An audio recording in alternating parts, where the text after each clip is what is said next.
When COVID-19 came to Singapore, places of worship, like other public spaces, had to be emptied out.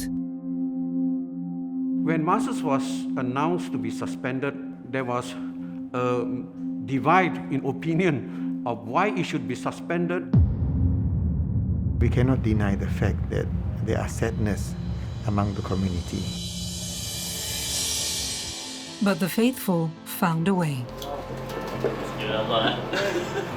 Certainly, faith has been a tremendous source of inner strength for people to turn inwards and to build your own spiritual immunity.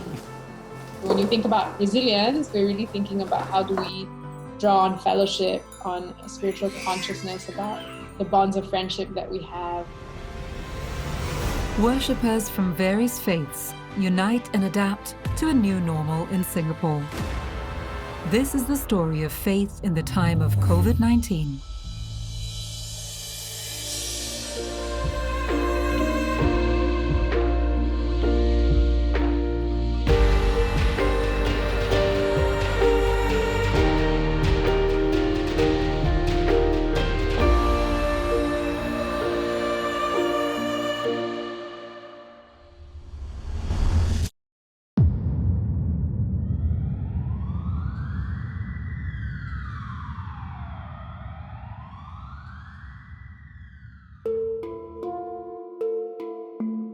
Singapore, April 3rd, 2020.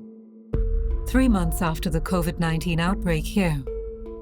Infections spike as the nation anticipates an important announcement. We will therefore impose significantly stricter measures. This is like a circuit breaker. To break the transmission of infections, most shops and businesses across the city close, as do places of worship. If you look at our history, we have not been through an episode in which we have had to close our mosque. So of course, this is something that we are not accustomed to, and it came as a shock to a lot of people. Soon after we had to close our mosque in Singapore, I think many countries worldwide, in fact, major holy cities, the Mecca and Medina, began to take a similar decision. If you look at the Fatwa Committee, the committee that decides on many of the religious rulings, they felt it's very important for us to make the right decisions, to protect the community, to try our best to keep this pain as brief as possible so that we could look forward to better times where we can resume some of these activities in the ways that we are accustomed to. Obviously, Ramadan will be very different. It has been different.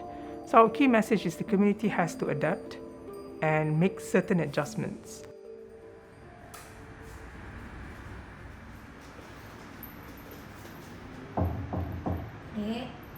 Some routines during the Muslim holy month of Ramadan remain unchanged, like the pre-dawn meal that begins the day and the breaking of the fast after sunset. But some things were not the same.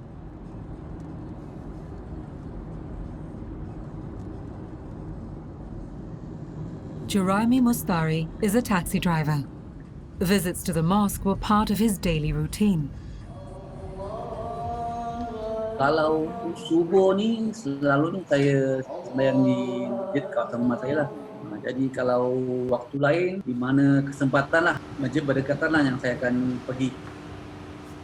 Just pribadi tu dalam mula je macam banyak jugalah tak terjadi kan, masjid tutup kan. Jadi kita pun ambil langkah alternatif lah sembahyang di mana tempat lah. Di mana kalau macam selalunya kalau misalnya tak sempat pulang kan, kita kerjakan solat di Masjid Tori Kapak.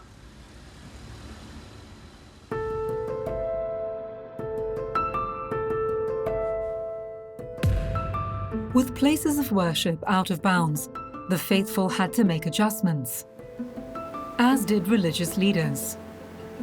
Tan Thiam Lai is president of the Taoist Federation. He faced some challenges dealing with devotees at the onset of the circuit breaker. 因为我们的会员有差不多有600位，包括这些不是我们的会员，每个都会打电话来问到底要怎么做，所以每个差不多那时候是一天电话一直响不停的啦，包括那些不是我们会员的，也听到这个消息，因为没有的地方问嘛，就是问道教总会，所以我们也是有跟他们解释啊，说这个病毒的问题很重要，所以你们要按照我们的那个政府的政策关大门。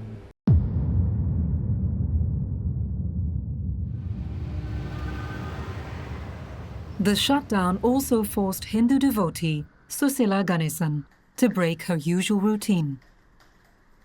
Typical daily routine used to be me starting off at the temple every day. Sometimes if I can't go to the temple in the morning, I tend to go like in the evening after work, at least several times a week. I felt a little bit lost because the way I would start my day every day now had to be different. I didn't have the reassurance of starting off my day in a temple where we all feel positive reassurance all the time. In times of crisis, many turn to their faith for comfort, strength, and community. But the circuit breaker meant congregations could not physically gather. Well, for me, I felt quite down when I heard about, that masses were suspended. And the reason is because I'm unable to actually celebrate together as a community, to worship together with my other fellow Catholics together as a community. Churches were the first to suspend their services. The Christian community was juggling. There are a lot of tension. Some will say, let's keep meeting, and some will say, no, we should not be meeting. So living in the sense of tension was difficult.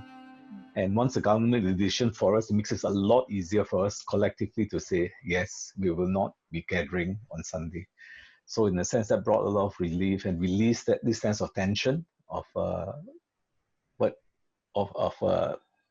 wanting to know what's best to be done.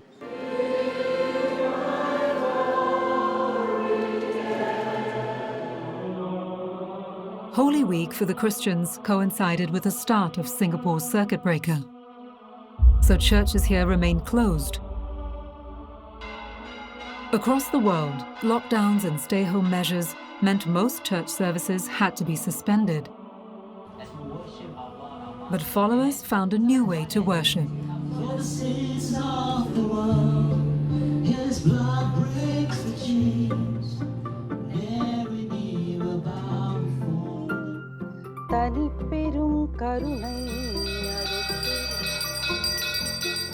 Digital technology has given the faithful the means to remain connected to their respective places and communities of worship, albeit remotely. Untuk teruskan ada bagus jugalah sebab kalau kita terlepas kita boleh balik bila kita free time kita boleh tengok kan. Even kalau kita menunggu masa menunggu penumpang kita pun boleh tengok.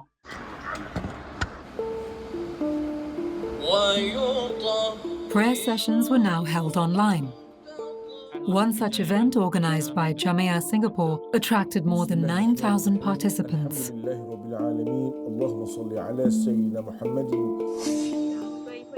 However, live-streamed prayers and online classes were a departure from long-held religious practices. So the willingness and ability to adapt to a new normal was needed. Live streaming, we really had to start from scratch. It's not something that we had used prior to circuit breaker in itself. So it required us to basically go and search and create infrastructure for live streaming up to a certain quality.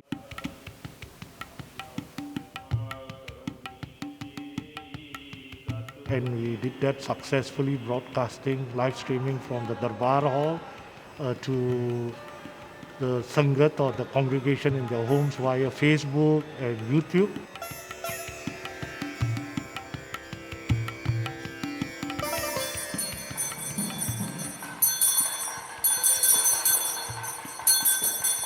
Fortunately, just before the stricter rules came on, we kind of got phones with data SIM and a tripod and a stabilizer stick, all of that for each of the temple. And we trained the temple administrators to be able to handle that on their own without any intervention from our media team. As days went on, the temple administrators themselves got comfortable with the live streaming, how to do it, how to post it, and so on and so forth. So then they started moving away from daily prayers to other prayers that were happening within the temple that the priests were already doing.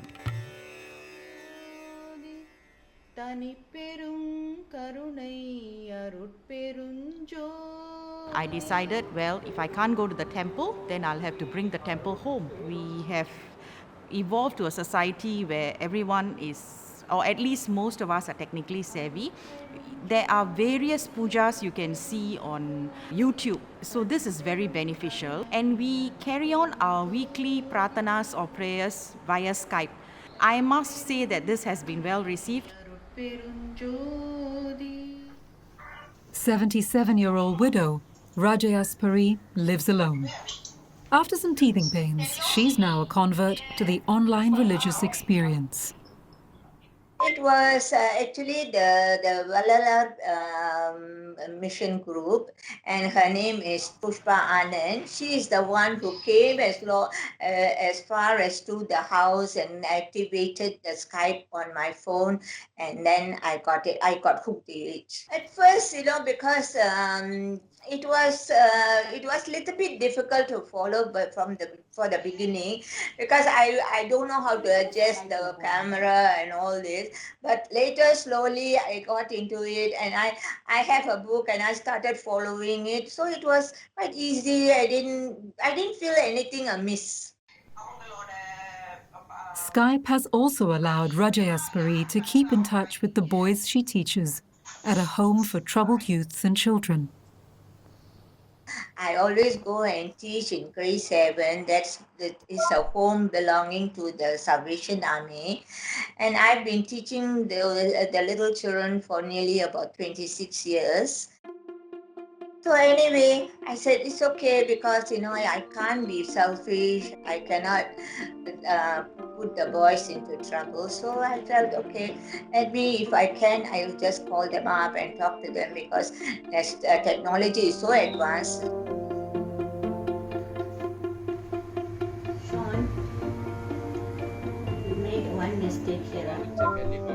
Technology has been a boon for many during this circuit breaker. Not just because it's helped them get as much of the stuff of daily life done as possible, but also because it's allowed the devout to commune with divinity digitally.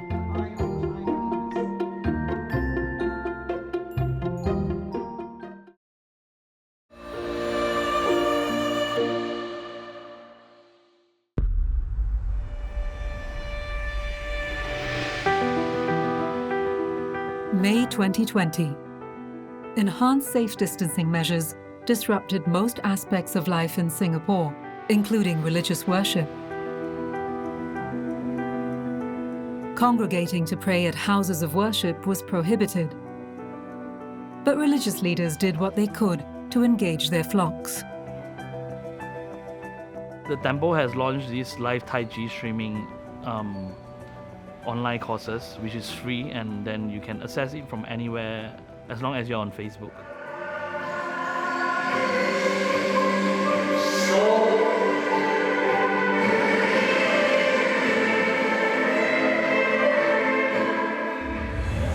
When the program was just launched, right, there wasn't much marketing and things like that. But as time goes by, there's more sharing, and then by word by mouth, then people will start coming in for more sessions.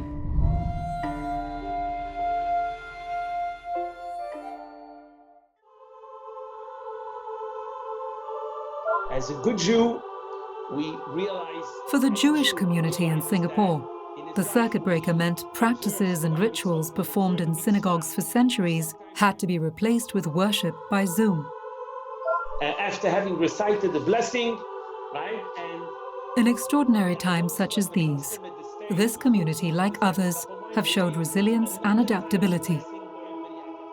I think these are things which obviously to us, to give the community a sense that life goes on, that we don't, we're not going to be paralyzed by this crisis, that we must find ways to continue with what it is that we're doing until now. I think, to give that sense of confidence to all our members, that was really very important. Passover is one of Judaism's most sacred festivals. Traditionally, this is a time to gather for worship and reflection.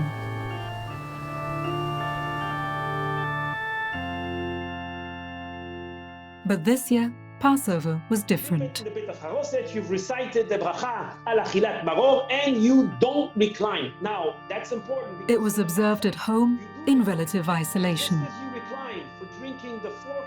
A night of Passover, which symbolizes, in effect, it symbolizes the Exodus of bondage, from slavery to redemption. I think this theme is something that we can live with in a real way. It is something very real that speaks to our own selves, how everyone, has constraints and limitations, has their own issues, and we go out of that sense of stricture and constraint to a sense of inner redemption, which I think is really something that we had an opportunity to do this Passover. If you don't have a Seder plate, you can print a Seder plate. It showed to us that we can actually turn inwards and build our own inner strength, how to deal with an event like this.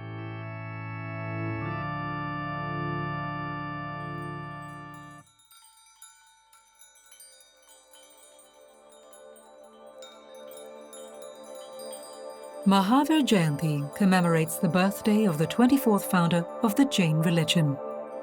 But with circuit breaker measures in place, this auspicious day could not be celebrated in usual fashion.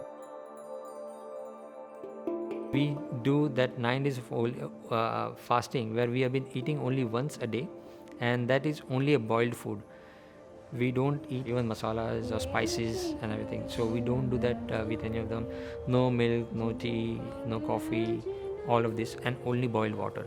So basically it's giving away in a form that, okay, we want to control our senses. That's how we would be able to progress towards attaining the liberation or moksha. So that's an ultimate goal every Jain should have in mind.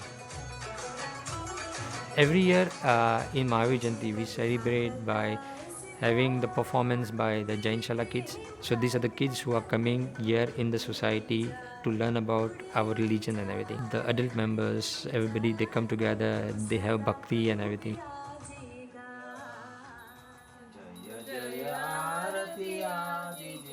This year, Mahavir Jayanti was celebrated by Jain families in their homes. Everybody from their own home, they could join together and then they could start also singing those kind of bhakti songs. So we all celebrated, though not together, but at our own individual homes, but still on the same platform. I think this has really given a different perspective to everybody's mind. This is not a permanent thing, right? And this has given us a different learning. We start believing that, okay, how this teaching, the nature's teaching, is really related to something which is being taught by our Tirthankars.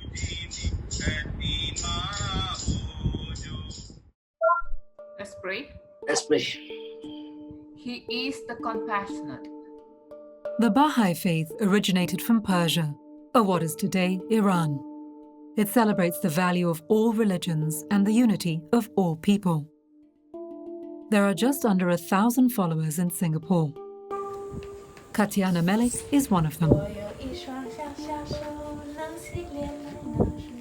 So these are primarily devotional gatherings, which are spaces that are open for people to come together and pray and think about what our purpose in life is and to center around the Word of God.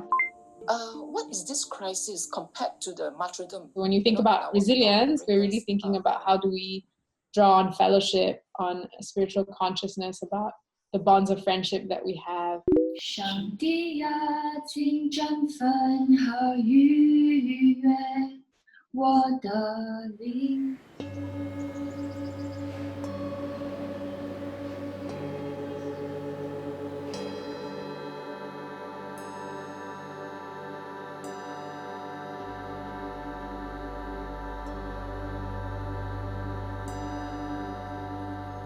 Parsis or Zoroastrians, they pray in the house every morning. We light a little lamp and do our prayers in the house. Then we go out. Whether we have to do another prayer outside, it doesn't matter. While Zoroastrians' worship here hasn't been disrupted in a big way by this pandemic, they too are reaching out to members of their community via online gatherings.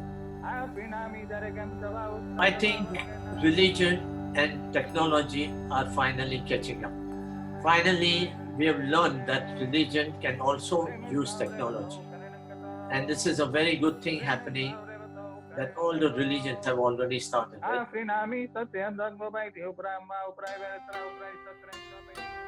This is Ba'alwi Mosque, one of the oldest in Singapore.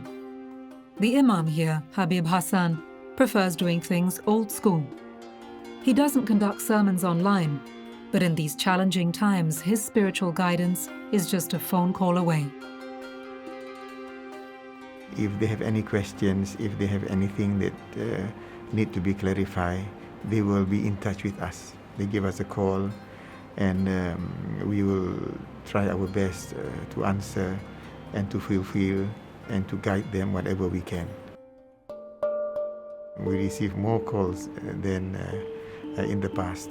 Some are personal issues, some with regarding to religion, and some how to cope with the present pandemic, how to control and how to adjust oneself in more on the religious way. The most important thing for us to understand, in life there will always be challenges, so we accept the will of God.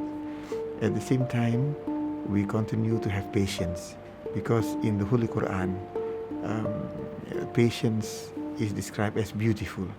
Now, anyone who is able to have patience, they will experience a different kind of beauty.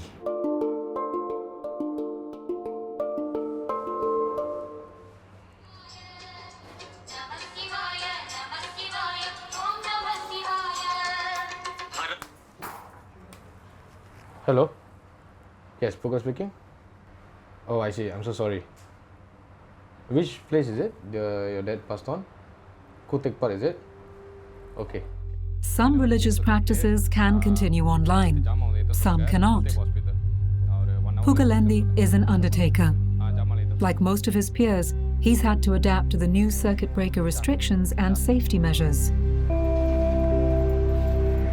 And then also for your house, I'll do a nominal roll, give you a nominal roll and a thermometer to get the temperatures as well.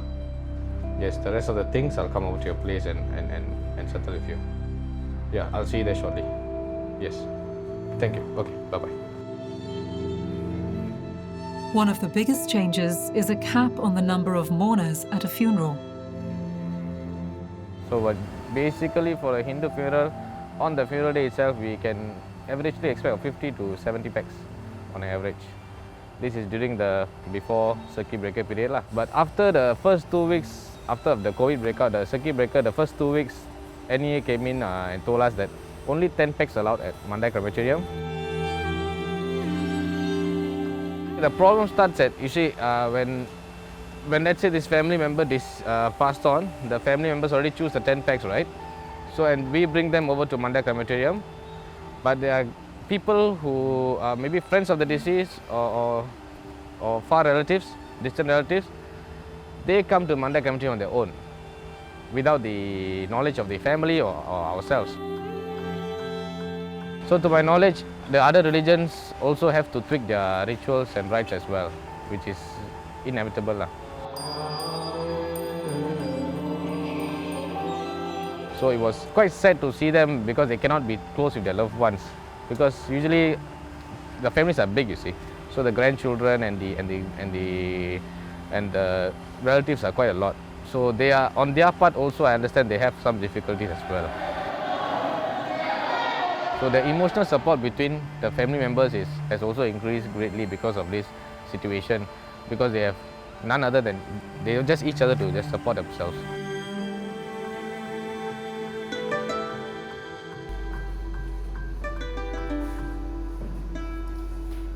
It's been a difficult time for many. To help encourage his flock, one religious elder has turned to music.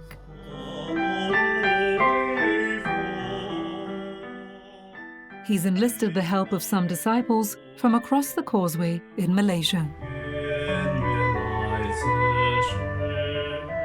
So this is a song that to encourage us to build up our kind of the strength, our determination, to be strong, to stay strong, to live through this period, especially the COVID-19, this period, the pandemic. 愿清平淡喜色，阿悉心结同入佛道。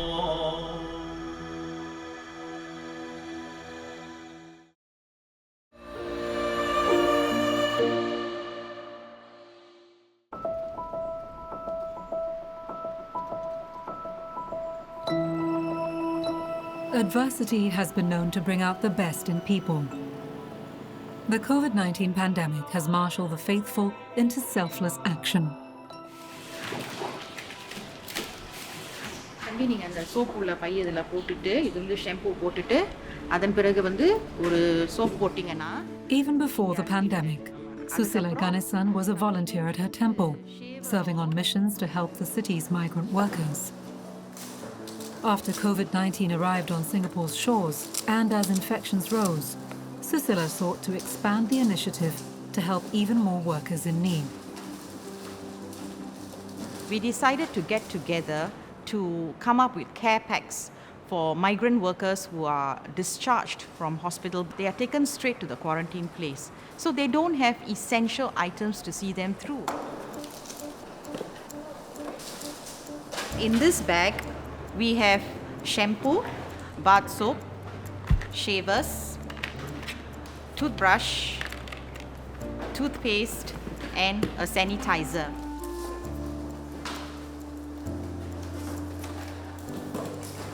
Hi Vijay, this is Sushila here.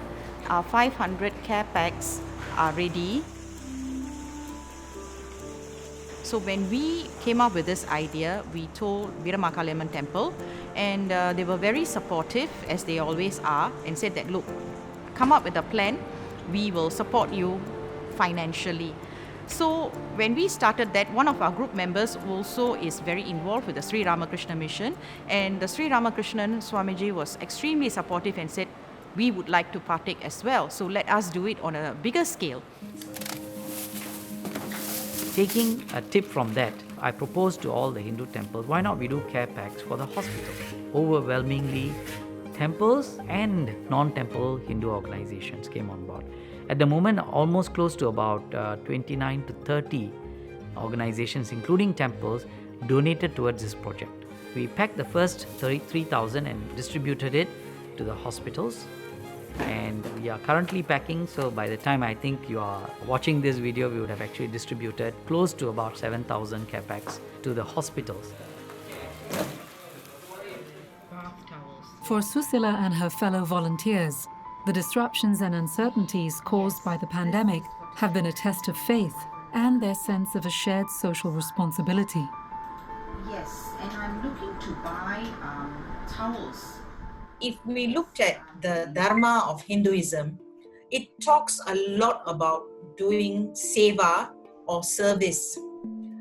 So, practicing Hinduism and reading our various scriptures and what our saints have left behind for us, I realized that if you want to reach God, the best way is actually to serve God's creation. And above that, what is very important is that this seva has to be done without having any consideration for race, language, or religion. It must be done for humanity as such and not for any specific targeted groups of people. Elsewhere, other groups have been stepping up to serve as well. Morning team, today we have a special delivery for our recipient during this COVID. So we have 5 places to go. Jamia Singapore, a Muslim non-profit organization, runs a food bank, storing and distributing food rations to the elderly, bedridden, or impoverished beneficiaries. This outreach has become more intense since the pandemic. There are more beneficiaries now, as many have lost incomes or received pay cuts. The rations are sponsored by both corporate and private donors, including groups from other religions. So you all make sure that do not miss any of beneficiary because they're expecting for the food at this time when they cannot go out to buy for the food. In the past, we had volunteers, group volunteers, regular volunteers who come and help to pack, at the same time also to help in the distribution with 3-4 hours finish. But this time around, because of this social distancing and so on, to limit the number of people involved, so we had to rely on our own staff to do. So it's challenging for them because we don't have the benefit of having extra resources in the community to help us. Before this period, when we distributed the groceries, we went into the home. We have a chit-chat with residents, asking them, how are you, and so on. But this time around, we just stop at the door, just give the ration, and thank you very much. We go very fast. Assalamualaikum. Waalaikumsalam. Sekiranya Allah Ya. Terima kasih banyak Terima kasih banyak. Saya terima kasih kerana untuk yang waktu yang sekarang ni seperti yang COVID virus ni sangat inilah memuaskan sekali. Lagipun kita susah nak keluar kan, nak beli barang kadang-kadang pasal lockdown. Another religious organization has reached out to one of the most vulnerable groups of people in Singapore, the homeless. The Jurong Christian Church set up a shelter for them. Volunteer Justin Tay floated the idea and received the blessings of the church to proceed. So for Jurong Christian Church, we took up this project, S3P, stands for Safe, Sound, Sleeping Places. And we felt that since we have a church, it's not operational. The kindergarten, it's closed down. So we asked ourselves, what can we do, with this big building? Can we contribute in some way? And we decided to take a step of faith and, decided to proceed the project. The beneficiaries of Safe, Sound, Sleeping Places are referrals from the Ministry of Social and Family Development. They are provided with a bed space, meals, and other basic necessities. Hi, Uncle. So far, 还住得习惯吗？很好，那脚也不会又麻烦那个脚，动作是好像皇帝一样。Okay. It's meaningful because it is something that is part of our lifestyle, as I mentioned earlier. I find it very hard to separate it from what we should be doing, right? Put it this way, because God has done it for us and because He is so close to us, we want to follow His example. Therefore, it is part of us. It is just natural to help someone, right? And if these people really need the help, we can extend the help. Why not? That spirit of cooperation across religions and ethnicities is the defining aspect of Singapore's DNA. Already a multicultural society since the days of colonization, the foundations for interfaith cooperation were formalized in 1949. The Interreligious Organization, or IRO, was formed to nurture acceptance, tolerance, and cooperation among followers of the 10 most practiced religions in Singapore.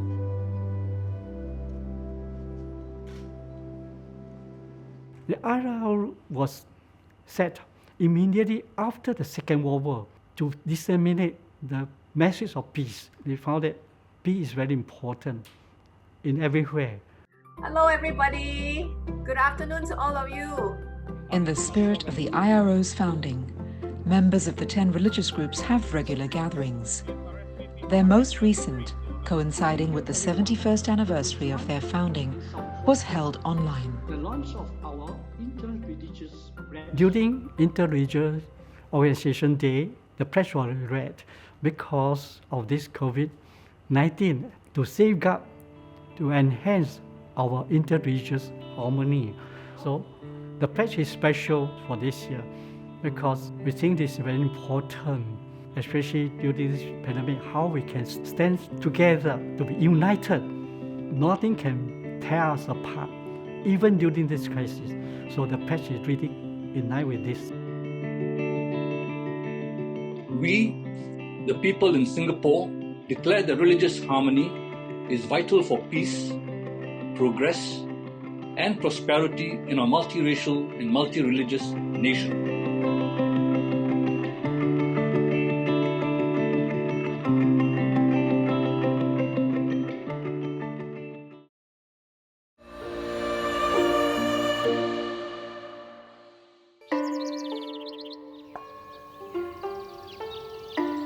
May the 2nd, 2020.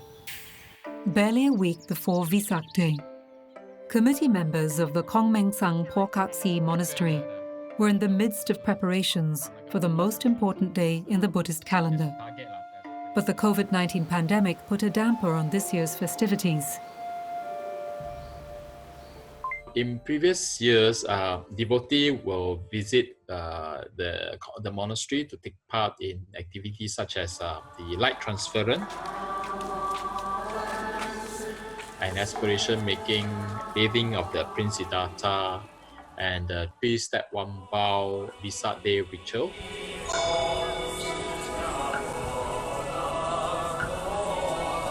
And other family-friendly activities, and also to visit the vegetarian food fair.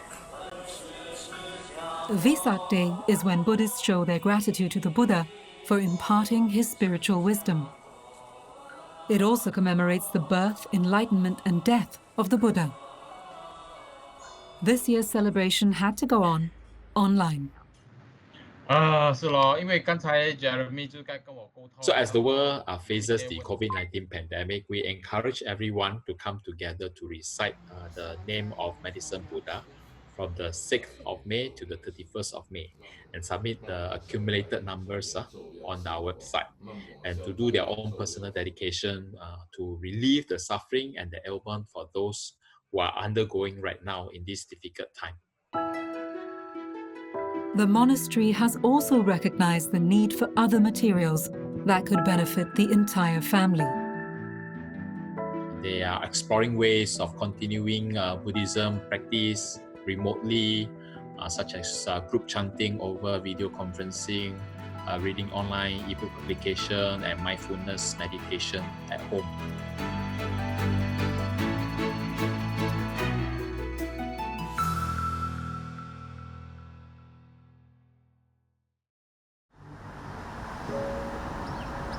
This year, Singapore's Muslim community experienced a very different, quieter Ramadan.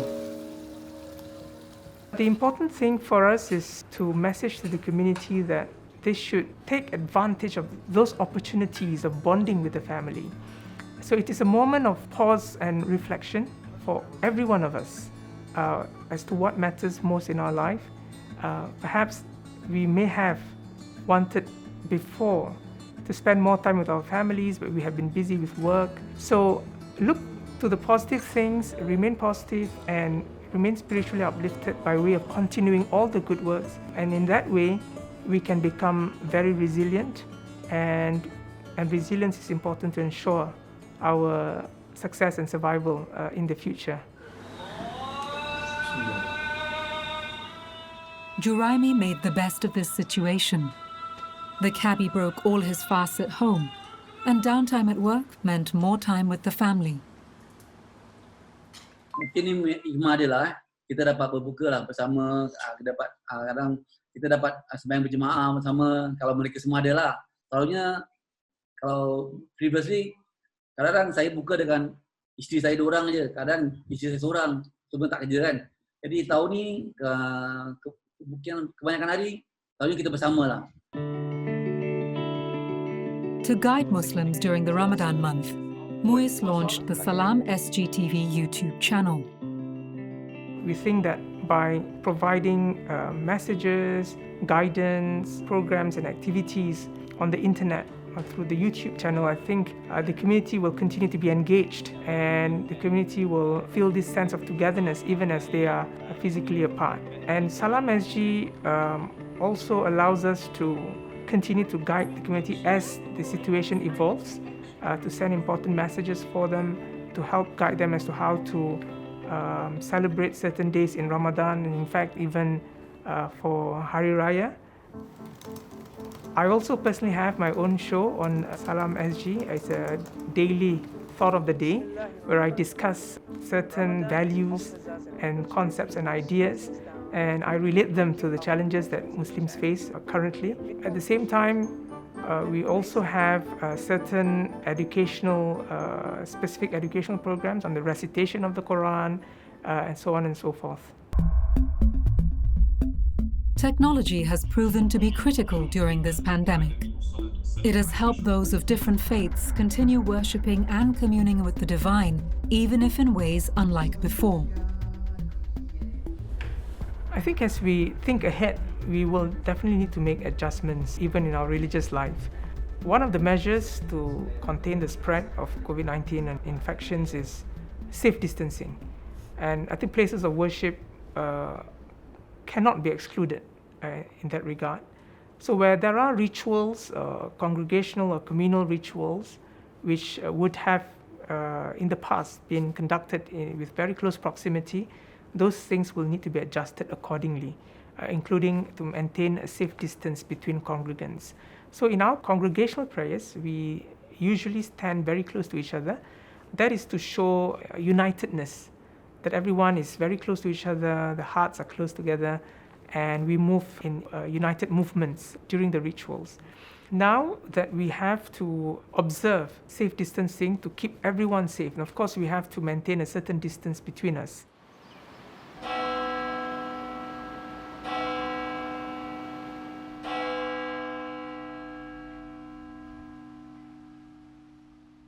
It seems to me that the experience of using technology for the practice of the faith has been very positive during this COVID-19 situation.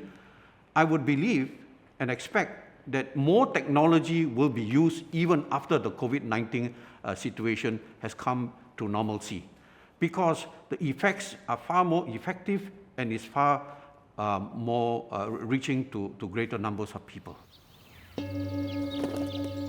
The 7th of May, Vesak Day.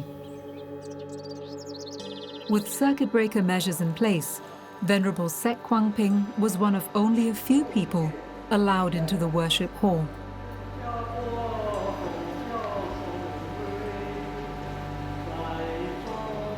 Vesak Day rituals this year were streamed live into the homes of devotees. I'm the one, you see, offering a candle for the lamps on behalf of the devotees. So they can observe, they can view it at home. It's live.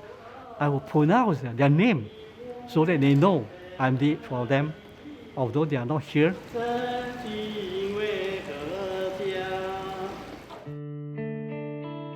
Hua Lak Keng is pleased with the community's reception of the monastery's online efforts. This morning when I checked, the number was at 1.6 million.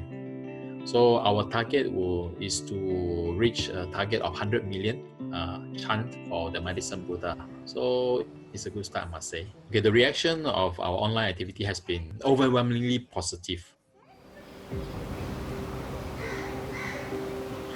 The social distancing measures that have been imposed were to help break the circuit of COVID-19 infections. But these potentially life-saving measures also meant people would be isolated from each other.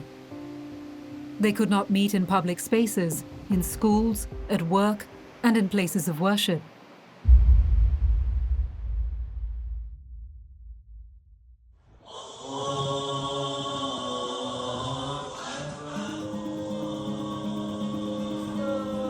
But technology has helped these isolated pockets of people remain at least digitally connected to each other. Hari ni kan hari pertama kan. Syukurlah kita pasal apa kita mesti boleh berjumpa sanak saudara melalui Zoom. Even pakcik baru habis Zoom dengan family pakcik. Dan kakak-kakak kan, anak saudara, kadang tak jumpa kan. So, kita buat Zoom lah ramai-ramai. Baru habis juga Zoom dengan orang. Seronok juga dapat tengok anak saudara yang ada baru bersalin kan. Sudah Zoom, tak dapat hujung kan, tapi dapat tengok dia pada Zoom kan. Happy jugalah. Selamat Raya.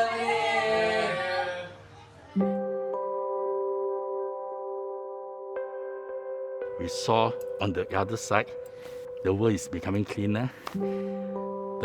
Many people suffered, but on the other side, we saw people coming together, the demonstration of love and care for one another. What this crisis can teach us is that we don't have to wait for a crisis. We have to try to bring this social cohesion to the same level, even when the situation is so-called normal.